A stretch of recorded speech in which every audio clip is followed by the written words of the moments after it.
لما عملت التصويت على جروب الواتس وقناة التليجرام ما بين كام حاجة كده، وكان من الحاجات دي ان انت بتضيع وقتك في ولا حاجة. لك ان تتخيل ان الاغلبية الكبرى في انك بتضيع وقتك في ولا حاجة. طيب انت دلوقتي عارف ان انت بتضيع وقتك، تمام؟ انا هقولك بقى شوية حلول كده تعملها، بس قبل بقى ما نبدأ ما تنساش تصلي على النبي. انت دلوقتي عارف ان انت بتضيع وقتك، صح؟ وعارف انت بتضيع وقتك في ايه، وعارف انت المفروض تعمل ايه، وعارف كل ده، بس انت بتستهبل وشطونك راكبك في انك هو ربنا هيساوي ما بيني وما بين اللي بدأ من اول السنة؟ انا استحالة ابقى زيهم، انا استحالة مش عارفة ايه. اول حاجة كده، بعد ما تسمع الفيديو ده هتقوم تاخد دش بارد، واحنا في عز الشتا كده، تمام؟ تفوق لنفسك، تقوم تتوضى، هتصلي ركعتين، تقرأ سورة ياسين، تفضل تدعي. ده كده أول حاجة.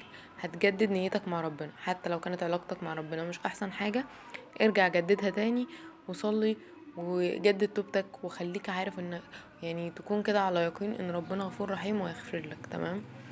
ده أول حاجة. تاني حاجة وهو انك هتكتب كده في ورقة كل الحاجات اللي بتضيع وقتك، يعني مثلا صحابك، الموبايل، التلفزيون كده، تمام؟ بعد كده هتبدأ بقى تشوفهم بقى بالأولوية، ايه الحاجة اللي انت تقدر تتحكم فيها وتبعد عنها. يعني ايه؟ يعني مثلا انت دلوقتي لو اهلك مثلا بيضيعوا لك وقتك، دول انت مش هتعرف تتحكم فيهم، يعني مش هتعرف مثلا تخليهم يمشوا من البيت، فاهم؟ خلاص، هنسيب ده خالص، هنشوف بقى الموبايل انا اقدر اتحكم فيه. يبقى هنعمل مع بعض تحدي كده لاخر الشهر، تمام؟ لو انت عايز تعرف كل تفاصيل التحدي هتلاقيه تحت بقى في جروب الواتس، في قناة التليجرام، في قناة الواتس، ايا كان كل اللينكات هتكون تحت، تمام؟ هنعمل تحدي لاخر الشهر، هيبقى اللم المتراكم ولتنظيم الوقت. شبه كلنا هنمشي على نفس الروتين بس باختلافات بسيطة، تمام؟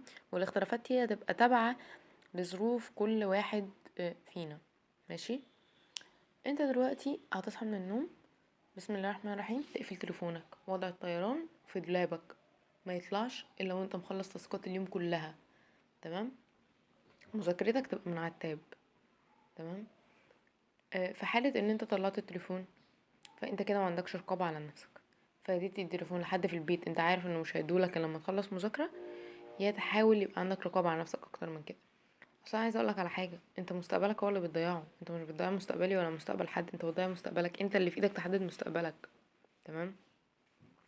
ومش قصة ان الثانوية العامة اخر المطاف واخر الدنيا وكليات قمة وكليات قاع ولا الهبل ده كله، لا، انت اللي بايدك تحدد فلان ده هيبقى في ايه، انت اللي في ايدك تحدد النقطة دي. بلاش يعني تضيع مستقبلك عشان انت كسلان تقوم، او مش قادر تقوم، او فاقد الشغف، او خايف تبدأ، او مخنوق.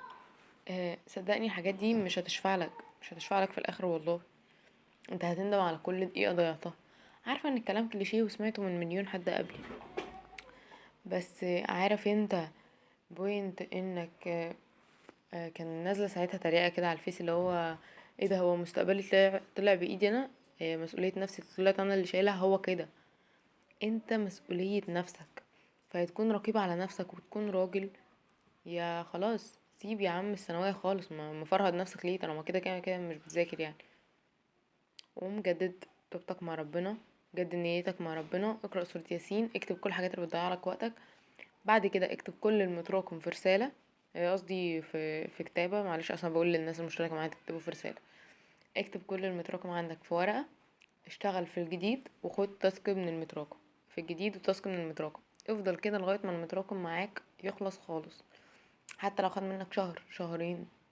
بالنسبة بقى للناس اللي هي بتقول انا ببقى مذاكرة بس ناسية القديم، اقريه بس كده وحلي عليه كتير.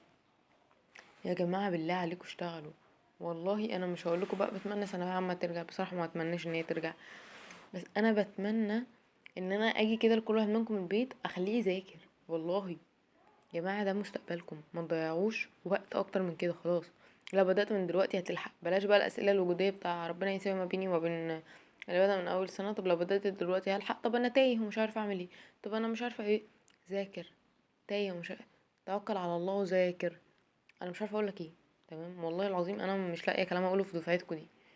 بس خلص، لو غلب بقى حمارك وتعبت على الاخر تقدر تكلمني على المتابعه الشخصيه. وبس كده، ما تنساش اعمل لي فولو على الانستا. سلام.